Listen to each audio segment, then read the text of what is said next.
નમસ્કાર, હું છું ગોપી ઘાંગર અને આપ જોઈ રહ્યા છો વેદભાઈ ન્યૂઝ. વિસાવદરની ચૂંટણીને લઈને આમ આદમી પાર્ટીએ તો પોતાના ઉમેદવાર જાહેર કરી દીધા છે, પરંતુ ભૂપત ભાયાણી શું કહી રહ્યા છે આપણી સાથે અત્યારે જોડાઈ ગયા છે. ભૂપતભાઈ, શું કહેશો? ગોપાલ ઇટાલિયા ચૂંટણીના મેદાનમાં છે અને આમ આદમી પાર્ટીના પહેલા ઉમેદવાર 2022 ની ચૂંટણીમાં તમે હતા.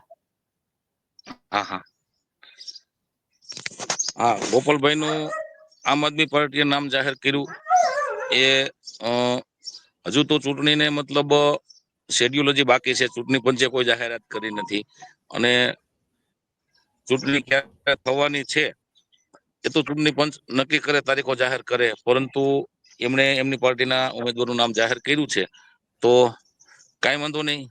અમારી એમને શુભકામના.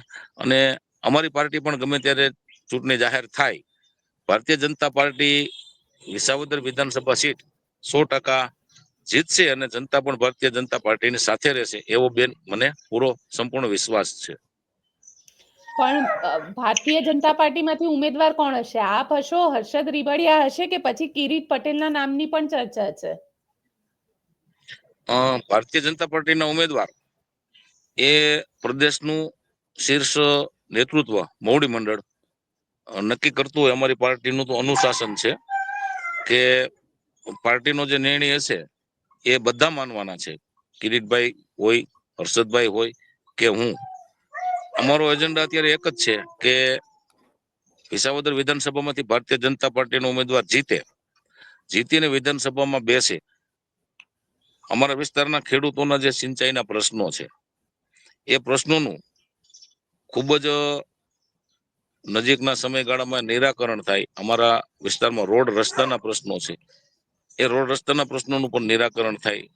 અને એ સિવાયના પણ જે નાના મોટા કોઈ પ્રશ્નો હોય તો ભારતીય જનતા પાર્ટીમાંથી ચૂંટાયેલો પ્રતિનિધિ વિધાનસભામાં હશે તો બધા પ્રશ્નોનું સોલ્યુશન ખૂબ જ ઝડપથી થશે. અને એવી અપેક્ષા સાથે જનતા પણ અમારી સાથે રહેવાની છે અને ન ભૂતો ન ભવિષ્ય એવું પરિણામ આ ચૂંટણીમાં વિસાવદરની જનતા આપવાની છે. પણ વિસાવદરનો ઇતિહાસ રહ્યો છે ભૂપતભાઈ કે ત્યાં આગળ કોઈ પણ પક્ષ પલટુને જનતા સહન નથી કરતી કે ચલાવતી નથી. જી બિલકુલ, આપની વાત સાથે હું સહમત છું બેન. પણ સમય અને પક્ષ પલટો નો સમયગાળો અને એના કારણો એ પણ જનતા જાણતી હોય છે. જનતા બધું જાણતી હોય છે. તો વખતો વખત એવું બનેલું હતું.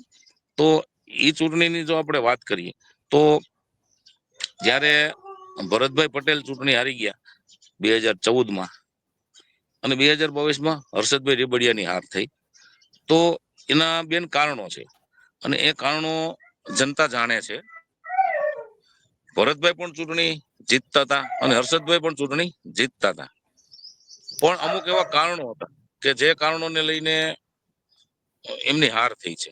માની લો કે ભરતભાઈ પોતે એમના જે સાથીદારો હતા ગુજરાત પરિવર્તન પાર્ટીના, એમને વિશ્વાસમાં લીધા વગર અને ભારતીય જનતા પાર્ટી પરિવારમાં પોતે ભળવાના હતા, તો એ ભારતીય જનતા પાર્ટી પરિવારના પણ વિશ્વાસમાં લીધા વગર એમને એવો નિર્ણય કરી નાખ્યો હતો. તો એમને હારનો સામનો કરવો પડ્યો. તો હર્ષદભાઈ નું એવું નહોતું. હર્ષદભાઈ તો પોતાના દરેક કાર્યકર્તાઓને સાથે રાખવાનો પ્રયત્ન કર્યો હતો અને હું પણ એમની સાથે ત્યારે જ ભારતીય જનતા પાર્ટી જોઈન્ટ કરવાનો હતો જ્યારે હર્ષદભાઈ રીબડિયા જોઈન્ટ કરી ભારતીય જનતા પાર્ટી. ત્યારની વાત કરું છું, ચૂંટણી પહેલાની વાત કરું છું.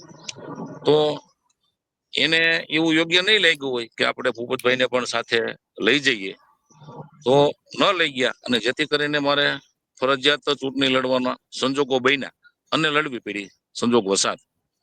તો હર્ષદભાઈની હારના જે કારણો છે 2-3, એ પૈકીનું સૌથી મોટું કારણ કદાચ એ જ હશે કે મને લઈ ગયા હોત તો પરિસ્થિતિ જુદી હોત. કેમ કે ભાજપનો ઉમેદવાર એ હોત અને આમ આદમી પાર્ટી માંથી મારા સિવાયને કોઈ અન્ય ઉમેદવાર ચૂંટણી લડતા હોત તો પરિણામ આના કરતા ઘણું બધું સારું આવ્યું હોત. આ સ્પષ્ટ કારણો હું આપને કહું છું બેન. પણ ભૂપતભાઈ, સવાલ એ આવે છે કે આમ આદમી જનતાના કામ કરવા માટે કોઈ પણ પાર્ટી હોય, તમે કોઈ પણ પાર્ટીમાંથી જનતાના કામ કરી શકો છો.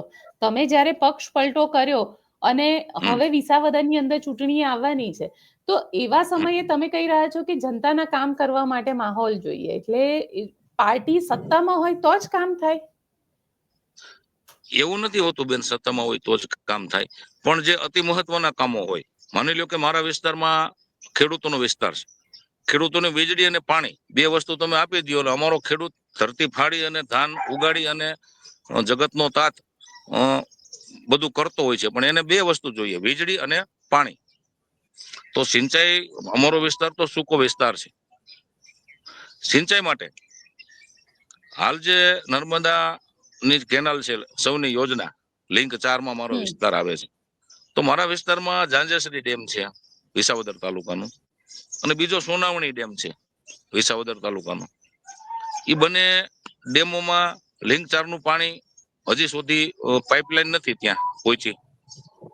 એ પાઇપલાઇન ત્યાં પહોંચાડવામાં આવે, એ ખૂબ જ મોટું અને ખૂબ જ ભગીરથ કામ કહેવાય. એ કામ મને નથી લાગતું કોઈ વિપક્ષનો વ્યક્તિ કરી શકે, એ તો શાસક પક્ષનો જ વ્યક્તિ કરી શકે, પેલું કામ. બીજું બિલખાનું રાવતસાગર ડેમ છે, એ ડેમમાં પણ સૌની યોજનામાં એ ડેમનું જોડાણ નથી. તો આ 3 એવા મોટા ડેમો છે કે જે યોજનાનું પાણી આ ડેમમાં જાય તો અમારા ખેડૂતોને વિપુલ પ્રમાણમાં સિંચાઈનો લાભ મળે, અને ખેડૂતોને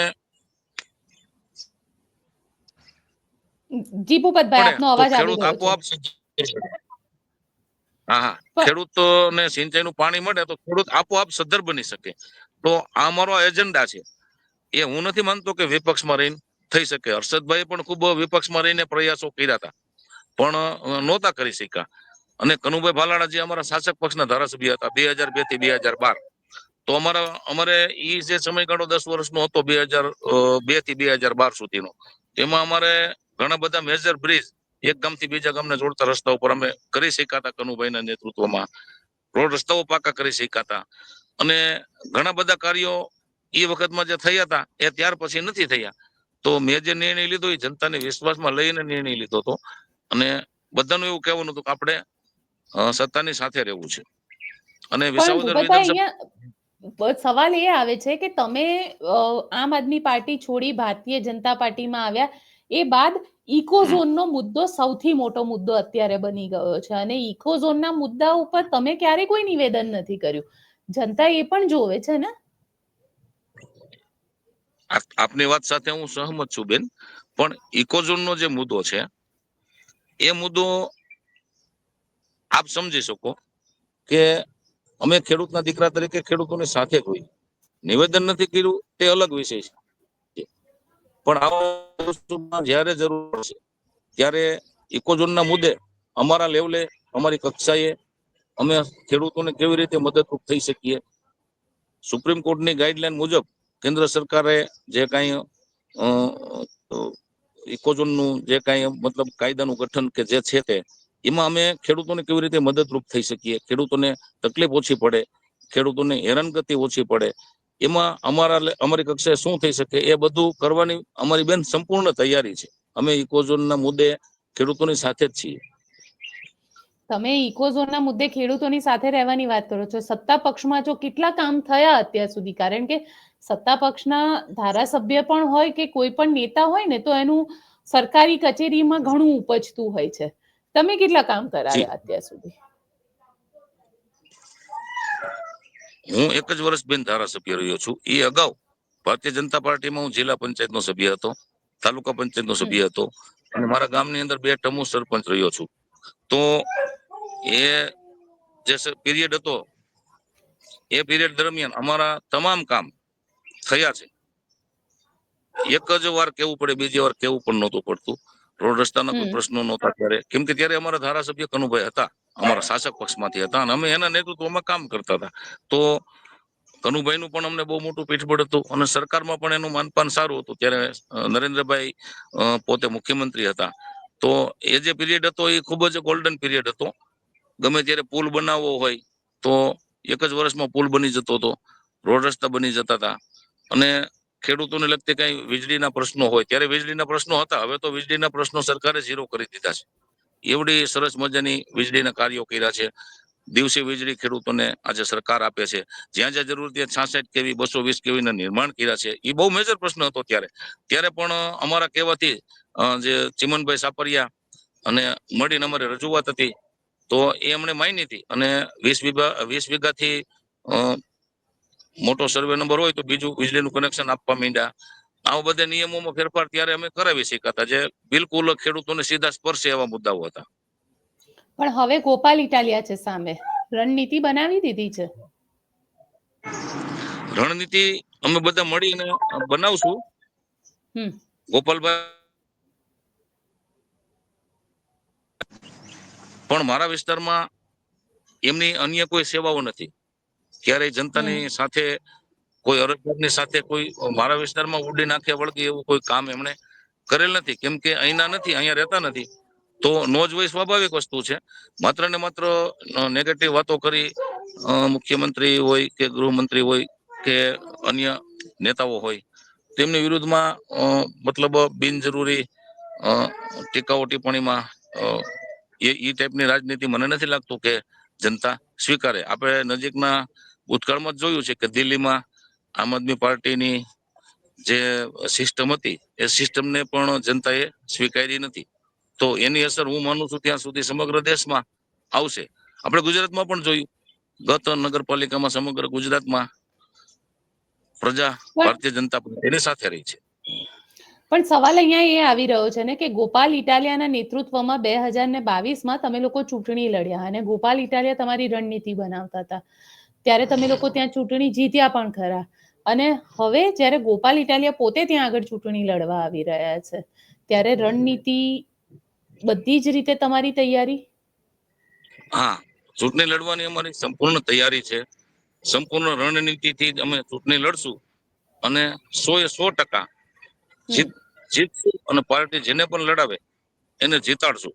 વિસાવદર વિધાનસભામાંથી આ ચૂંટણીમાં ભારતીય જનતા પાર્ટીનો ધારાસભ્ય ચૂંટાઈને ગાંધીનગર જશે એ મને સંપૂર્ણ ભરોસો છે.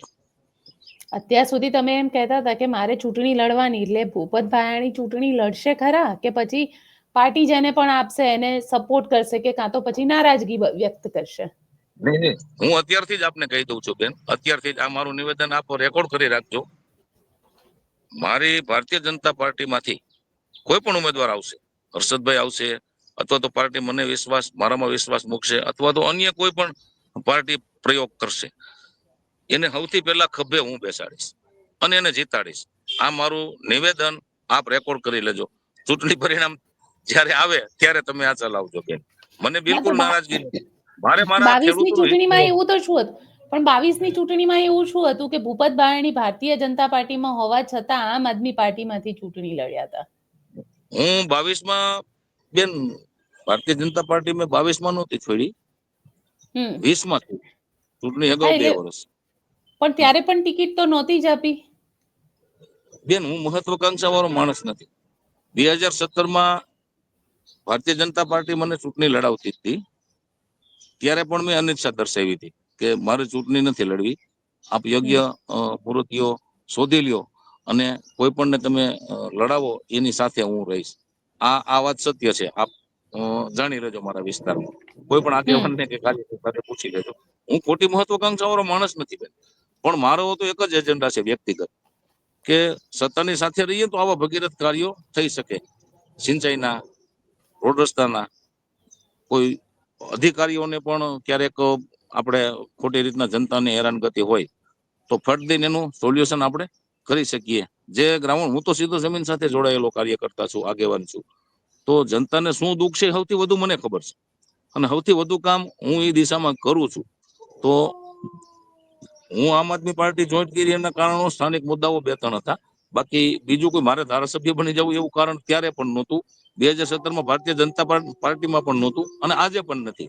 હું એવું મહત્વકાંક્ષી રાખી અને કામ કરું જનતાના એવો વ્યક્તિ બેન હું નથી. પણ તમને લાગે છે કોંગ્રેસ અને આમ આદમી પાર્ટી ભેગા થઈ જશે તો પછી જીતવું થોડું અઘરું થઈ જશે? બિલકુલ નહીં, બિલકુલ નહીં બેન, બિલકુલ નહીં. ભેગા થઈને લડશે તોય વાંધો નહીં. ગુજરાત વિધાનસભામાં બેન કોંગ્રેસ અને આપ ભેગા મળીને વિપક્ષનો નેતા ગુજરાતની જનતાને આપી શક્યા નહોતા. ત્યારે ગઠબંધન કરવાની જરૂર હતી. કોંગ્રેસને 1 ધારાસભ્યની જરૂર હતી, અમે 5 હતા. અમે સામેથી કહેતા હતા કે ભાઈ આપણે ગઠબંધનથી વિપક્ષનો નેતા આપીએ. તેના મોવડી મંડળને અમારો સાથ સહકારની જરૂર નહોતી અને ગુજરાતની જનતાને વિપક્ષનો નેતા આપી શક્યા નથી.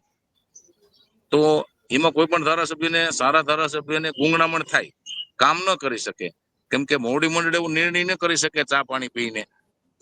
કોંગ્રેસના મોવડી મંડળ અને અમારા ત્યારે હું આપમાં હતો તો આપનું મોવડી મંડળ ભેગા બેસીને ચા પીને એવું નક્કી ન કરી શક્યા કે આપણે ગુજરાતની જનતાને વિપક્ષનો નેતા આપીએ. તો વિપક્ષનો નેતા પણ નથી આપી શક્યા, તો એમાં રહી અને ખોટો સમય બગાડવો જનતાનો, વિસ્તારનો, એના કરતા તો સારી વાત છે કે આપણે સત્તાની સાથે રહીએ. ડબલ એન્જિનની સરકાર જે રીતે દેશમાં કામ કરે છે, તો કમસે કમ જે આપણા મુદ્દાઓ હતા દેશના, 370 મુદ્દો હતો, રામ મંદિરનો મુદ્દો હતો, જે ન ભૂતો ન ભવિષ્ય અપેક્ષા ન રાખી શકીએ મોદી સાહેબ સિવાય કે એવા પ્રશ્નો કોઈ સોલ્વ કરી શકે, વિશ્વ લેવલે પોતાની છબી ઊભી કરવી, દેશને ગૌરવ અપાવવું. આપણા તો ગુજરાતી છે, આપણને તેનું ગૌરવ પેલા હોય ને બેન. પણ ભૂપત ભાયાણીને વિશ્વાસ છે કે પાર્ટી એમને જ ટિકિટ આપશે? મને ટિકિટ મળે ને હું ધારાસભ્ય બનું એ એટલું બધું મહત્વનું નથી, જેટલું મહત્વનું મારા ખેડૂતોનું હિત છે, મારી જનતાનું હિત છે અને મારા વિસ્તારનું હિત છે, એ મહત્વનું છે. હું ધારાસભ્ય બનું કે હર્ષદભાઈ બને કે કિરીટભાઈ બને એ એટલું બધું મહત્વનું નથી. જે પણ બને એજન્ડા સહિયારો છે અમારો. પણ તમે જ્યારે ભારતીય જનતા પાર્ટી જોઈન કરી ત્યારે કંઈક તો વાત થઈ હશે ને, કંઈક તો અશ્યોરન્સ મળ્યું હશે ને કે ચૂંટણી લડવાની તો કોણ લડશે, ટિકિટ આપશે ભારતીય જનતા પાર્ટી? ત્યારે મને લડાવવાનો હતો, લોકસભાની સાથે ચૂંટણી થવાની હતી, એ મારું કમિટમેન્ટ હતું ત્યારે. પણ પિટિશનના કારણે 15 મહિના જેવો સમય વયો ગયો છે. 15 મહિનામાં ઘણા બધા સમીકરણો પણ બદલી ગયા છે. તો મારી ચૂંટણી લડવાની બેન સંપૂર્ણ તૈયારી છે. આજે પણ હું જનતાની સાથે રહ્યો છું અને રહેવાનો છું. મને પાર્ટી પસંદ કરશે તો પૂરી તાકાતથી હું ચૂંટણી લડવાની મારી તૈયારી છે. અથવા તો કોઈ પણને લડાવે એને ખભે બેસાડવાની પણ તૈયારી છે. અમારે વિસ્તારનું હિત કરવું હોય, ખેડૂતોનું હિત કરવું હોય તો ટાટિયા ખેંચમાં ને કબડ્ડીની રમતમાં નહીં પડવાનું બેન. એકજૂટ થઈ અને લડશું તો જ જનતાનું ભલું કરી શકશું, ખેડૂતોનું ભલું કરી શકશું. એટલે મારો એજન્ડા ભારતીય જનતા પાર્ટીનો ધારાસભ્ય જીતે એ મારો એજન્ડા છે. હું ધારાસભ્ય બનું એ એજન્ડા બીજા ક્રમે છે, પહેલા ક્રમે મારા વિસ્તારનું હિત મારે જોવાનું છે બેન. બિલકુલ ભૂપતભાઈ, આપ અમારી સાથે જોડાયા તેના માટે આપનો ખૂબ ખૂબ આભાર. આશા રાખીએ કે જેને પણ ટિકિટ આપે ત્યાં આગળ તમે લોકો ભેગા થઈને લડો. આપનો ખૂબ ખૂબ આભાર. ધન્યવાદ. તો આપ શું માનો છો, વિસાવદરમાં કોની થશે જીત અને ભારતીય જનતા પાર્ટી કોને આપશે ટિકિટ? હર્ષદ રીબડિયા, ભૂપત ભાયાણી કે પછી કિરીટ પટેલ, જેના નામની ચર્ચા અત્યારે ચાલી રહી છે? કોમેન્ટ બોક્સમાં ચોક્કસથી લખીને જણાવજો અને અમારી ચેનલ નિર્ભય ન્યૂઝને લાઇક, શેર અને સબસ્ક્રાઇબ કરવાનું ભૂલશો નહીં. આભાર.